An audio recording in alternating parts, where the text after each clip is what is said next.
Fala galera do sétimo ano. Gente, vamos continuar nossos estudos aqui no capítulo 5.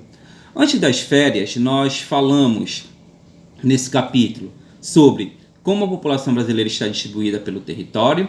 Também nós falamos sobre como a população do nosso país ela cresce, tá bom? Atualmente pelo crescimento vegetativo, que é a diferença entre a taxa de natalidade e a taxa de mortalidade, ok? Também, gente, nós começamos a falar sobre movimentos migratórios, movimentos pendulares, a diferença entre emigração e imigração. Falamos sobre migrações espontâneas, forçadas. Nós vamos continuar agora nessa aula falando sobre imigração no Brasil, ok? Então vamos lá, gente.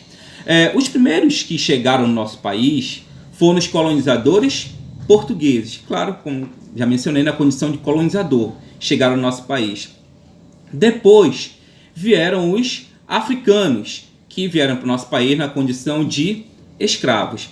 Mas uma grande massa mesmo de imigrantes chegou no nosso país entre metade do século XIX até mais ou menos ali metade da década de 1930. Foi o período que mais teve a chegada assim, de imigrantes no nosso país. Vieram da Ásia e principalmente da Europa. Por que então esses grupos vinham da Europa? Em razão da carência de alimentos na Europa, estava passando por sérias dificuldades alimentares, as guerras, conflitos que existiam na Europa nesse período, também a falta de terras para trabalhar, de empregos. Então eles viam no Brasil, os europeus, uma oportunidade deles melhorarem de vida. Tanto é que muitos deles, quando chegaram aqui, acabaram tendo acesso a terras para poderem trabalhar aqui no nosso país. Esses imigrantes contribuíram para a nossa economia, na introdução de novas técnicas agrícolas, trabalharam na indústria, no comércio, nos serviços. Então, eles foram muito importantes também para o desenvolvimento econômico do nosso país, entre o meados do século XIX até ali meados da década de 1930, ok? Continuando, gente. Então, quais foram os principais grupos que vieram para o nosso país?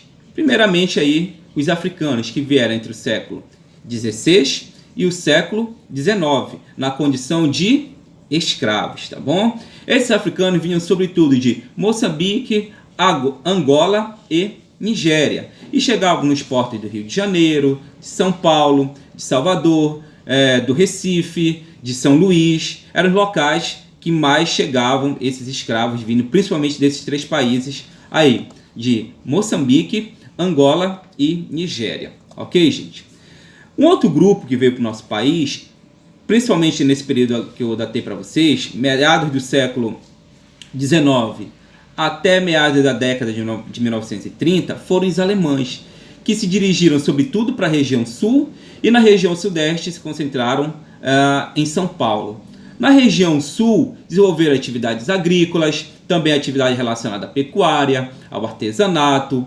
Em São Paulo, trabalharam no cultivo do café, também trabalharam como artesãos, comerciantes, industriais, professores, religiosos. Então, contribuíram em muito também para o desenvolvimento econômico e até mesmo na propagação da sua fé, trabalhando ali como religiosos, tá bom? Outro grupo que veio no século XIX foram os espanhóis, que se dedicaram ao cultivo do café, também ao cultivo da banana. Em Santos, Salvador, Rio de Janeiro e São Paulo, há atividades comerciais. Os portugueses, outro grupo que veio para cá desde o descobrimento, primeiramente ali entre os séculos 16 e 17 com o objetivo de povoar, ocupar o território, e entre 1881 e 1967 se dirigiram sobretudo para a região sudeste do nosso país. E um outro grupo aí, os italianos, que se dirigiram na região sudeste, sobretudo para o Espírito Santo e mais ainda para São Paulo, e se distribuíram pelos estados da região sul, como o Rio Grande do Sul, Santa Catarina e Paraná. Em São Paulo, especificamente, trabalharam no cultivo do café. No Rio de Janeiro e São Paulo, esses grupos italianos se dedicaram também no espaço urbano à atividade industrial e ao comércio. No Rio Grande do Sul, se dedicaram sobretudo ao cultivo da uva e à produção do vinho, ok? E deixaram também, tanto italianos quanto alemães, deixaram marcas na cultura, na paisagem desses locais, tá bom? Que eles se estabeleceram na vinda para o nosso país. Outro grupo asiático, agora, né, de origem asiática, que veio foram os japoneses. Nas primeiras décadas do século XX, também se dirigiram para São Paulo e trabalharam no cultivo do café, mas também se dedicaram a outras atividades agrícolas, como o cultivo de hortaliças e frutas. Se dedicaram também à construção de ferrovias, isso em São Paulo.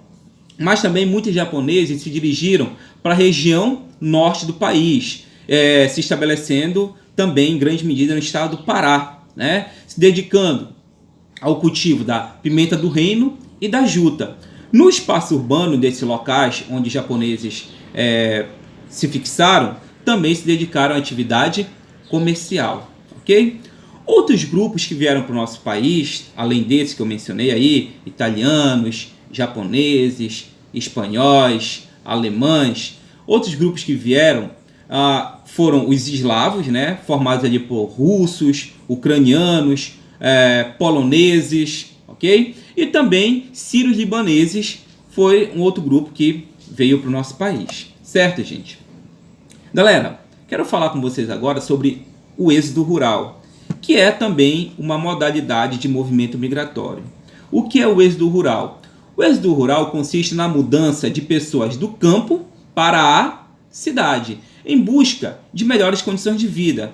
Claro, como eu já falei para vocês, ninguém muda de localidade, ninguém muda de cidade, ninguém sai do campo e para a cidade em busca de piorar a vida, né? Então, sempre quando se faz uma imigração, a ideia é buscar melhores condições de vida. O que fez, então, esse trabalhador rural, essa pessoa do campo, decidir sair do campo e se dirigir para a cidade? O que ocorria lá no campo? O que ocorreu no campo? Por exemplo, a baixa remuneração, ou seja, os baixos salários pagos no campo. Também a ausência de serviços essenciais relacionados, por exemplo, à educação, à saúde, à concentração da terra, ou seja, uma grande quantidade de terras, né, grandes extensões de terras nas mãos de poucas pessoas, o que dificulta o acesso do pequeno produtor a essas terras. Então, como ele acaba não tendo terra para trabalhar, então ele acaba muitas das vezes migrando para a cidade em busca de emprego. Um outro motivo que fez o trabalhador rural, né, sair do campo e se dirigir para a cidade foi a mecanização e o uso de tecnologia no campo. Ou seja, olha aí, galera, além da concentração da terra, ainda teve o processo de mecanização, o uso de tecnologia. O uso de máquinas no campo retira também postos de trabalho das pessoas. Então, essas pessoas não tendo terra para trabalhar e a mecanização, né, que tira postos de trabalho, essa pessoa vai mesmo procurar a cidade em busca de melhores condições de vida, ok? Então, na cidade vão em busca de oportunidades de emprego, ofertas de serviços, né? Só que qual foi realmente a condição que esse migrante do campo encontrou na cidade? Que essa pessoa que fez o êxodo rural encontrou na cidade. Quais foram as condições dela na cidade? Encontraram geralmente muitas dificuldades para conseguir emprego e renda. Por quê, gente? Porque geralmente essas pessoas que chegam do campo, falta a elas qualificação para elas poderem se inserir no mercado de trabalho do espaço urbano. Então, a própria falta de qualificação foi algo que dificultou para essas pessoas conseguirem se empregar, conseguirem ter uma boa renda. Além da baixa qualificação dessas pessoas, não tem emprego para todo mundo na cidade. Mesmo naquela época em que o êxodo rural ele ocorreu com maior intensidade, não tinha emprego para todo mundo nas cidades. Então, a falta de qualificação e até também a quantidade de ofertas de emprego que eram disponibilizadas não eram suficientes. Então, isso acabou fazendo com que muitos ficassem no desemprego, vivendo de trabalhos eventuais, o famoso bico, né, em que a pessoa faz qualquer coisa, a pessoa é pedreiro, é eletricista, encanador, carpinteiro, ou seja, trabalhos eventuais, sem carteira assinada, sem nenhum tipo de contrato de trabalho, sem nenhum vínculo empregatício, ou seja, a pessoa fica completamente desprotegida. Foi a forma que muitos dessas pessoas que saíram do campo e foram para a cidade, foi a forma que elas encontraram para poderem se inserir no mercado de trabalho, no espaço urbano, tá bom? Além também, em razão da falta de emprego, dos baixos salários, as moradias, né, foram morar em locais precários, na periferia, sem saneamento básico adequado, sem coleta de lixo, transporte público adequado também, enfim, gente. Então, é aqui que a gente termina a nossa aula falando sobre movimentos migratórios no Brasil, sobre imigração no Brasil, tá bom? A imigração desses diversos grupos de estrangeiros que vieram para o nosso país, e também falamos sobre o êxodo rural, saída de trabalhadores do campo em direção às cidades, ok? É isso, gente.